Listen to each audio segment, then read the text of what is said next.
You know that feeling? You're scrolling through Netflix, you land on the reality TV section, and it's just a whole universe of shows. But have you ever noticed how wildly different they all are? Some feel kind of wholesome, and others, well, not so much.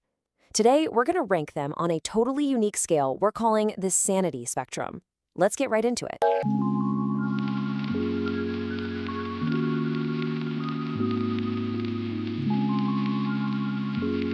This quote just hits the nail on the head, doesn't it? I mean, some of these shows feel like you're watching a genuine, fascinating look at human connection. But then there are the others, where it feels like they just threw a bunch of people together specifically to create chaos. If I want to wear makeup when I go out, I'm going to fucking wear makeup. Then cover your face up. It's a wild spectrum of entertainment, for sure. And that really brings us to the core question of this whole explainer.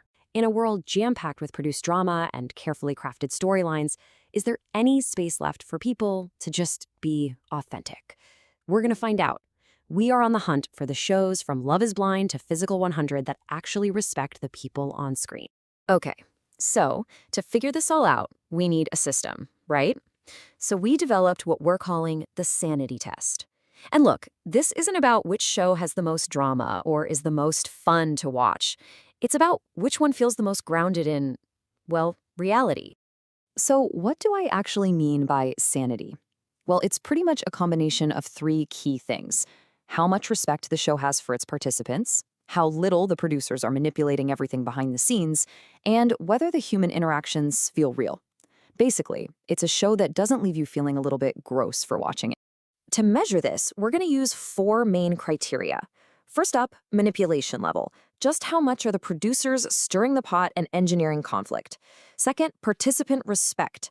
Are the contestants being treated like human beings or just like pawns in a game? Third, authenticity. Are people actually acting like themselves?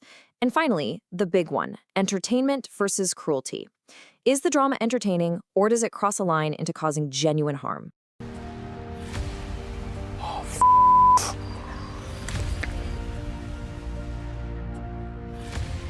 Okay, with our framework all set, it is time to start ranking, and just to make things fun, we're going to start at the absolute bottom of the barrel. The most chaotic, least sane shows that, let's be honest, totally hook us, even when we know we probably shouldn't be watching. So buckle up, welcome to Level 1. These are the shows where sanity goes to die, but the ratings, oh, the ratings go to heaven. They're the absolute definition of a guilty pleasure. And yet, the sanity meter for these shows, it's practically on empty. We are deep in the territory of fully engineered drama and completely manufactured moments. So let's look at the lineup. You've got Too Hot to Handle, which starts with a premise that's kind of hard to believe, right? Then there's Love Island, a true masterclass in engineered drama, which gets even crazier thanks to a super intense, sometimes toxic online fandom. And oh man, Temptation Island. The entire show is literally built to encourage cheating. It's an absolute goldmine for viral moments, like that infamous Por favor, Montoya scene, but it is completely and utterly unhinged. Por favor, Montoya, por favor. Por favor, Montoya. ¡Cabrón! Montoya, Montoya. ¡No te amo! Montoya, vuelve.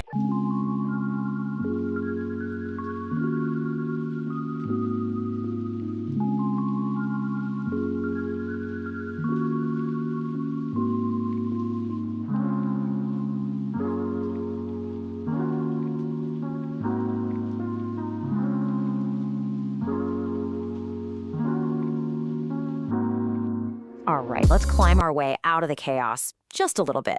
We're moving on up to Level 2. These are the shows that, find a bit more balance. Yeah, there's still producer influence, but there's also way more room for some genuine connection. You can feel a real difference here. The sanity rating takes a nice little jump up. These shows aren't perfect, not by a long shot, but they're a clear step up from the pure chaos we saw in Level 1. Super disappointing. I thought you were the great guy, I showed you. This shit. I just showed you. I ain't gonna deal with this shit. I just showed you. I ain't gonna what it deal was. with this shit. You're gonna walk off again. Yes. Let's take Love is Blind. It has this kind of experimental structure, but at the end of the day, the participants get to choose their partners. Singles Inferno has plenty of competition, but the drama just feels lighter. A key factor here is that a lot of these shows are pre-recorded, which basically shields the cast from getting hammered by audience reactions in real time while they're filming. It gives them a slightly more protected and saner experience.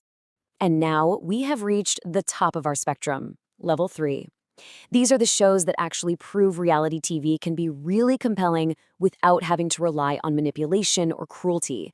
They focus on skill, on personal stories, and on authentic journeys.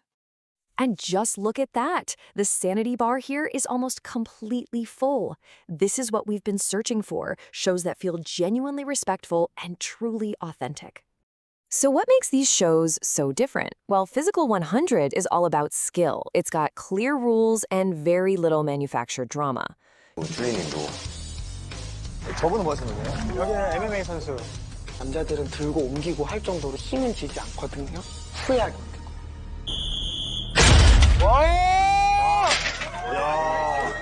Shows like Owning Manhattan are more like a documentary, focusing on real-life stakes. And talent-based shows are all about ability, not forced fights. Ain't nobody loves me better than you. Oh my God. She's so good. I've got 100 million of reasons to look away. Ah, beautiful. The tone is not there for me. They just feel healthier because they respect the contestants for who they are and what they can actually do. So after ranking all these shows, you start to see a very, very clear pattern emerge. There's this fundamental difference in the DNA of what makes a reality show sane versus what makes it, well, insane. You see the pattern here, right? Shows built around skill or talent, they almost always land higher on the sanity scale. Why? Because the competition is based on clear, objective results. On the flip side, shows about romance or social sabotage have to rely on engineering emotional reactions. And let's be real, from a production standpoint, it's way cheaper and easier to create emotional drama than it is to build a massive physical competition. The rules are fuzzy, and they're super easy to manipulate for maximum drama. And this has a direct impact on how we feel when we're watching. Binging a level 1 show can be a thrill, for sure, but it often leaves you feeling kind of drained. It's the ultimate guilty pleasure. Level 2 gives you a better balance of tension and fun. But level 3 shows, they can leave you feeling satisfied, relaxed, sometimes even inspired. I know when I finished Physical 100, I felt impressed, not angry, and that's a big difference. So as we wrap this up, what's the main takeaway? It's actually pretty simple. Not all reality TV is created equal, and understanding that difference can completely change how you watch it.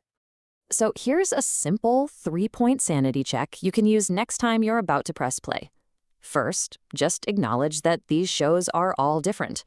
Second, actively look for signs of authenticity and respect for the people on screen. And third, and this is probably the most important one, just notice how the show makes you feel. After you watch, are you energized or are you just exhausted? And that brings it all back to you. I've laid out my sanity spectrum, but I really want to know what you think. Which reality show do you think deserves the top spot for being the sanest? Or did I totally miss a completely unhinged one that belongs way down in level 1? Let me know. Thanks for tuning in.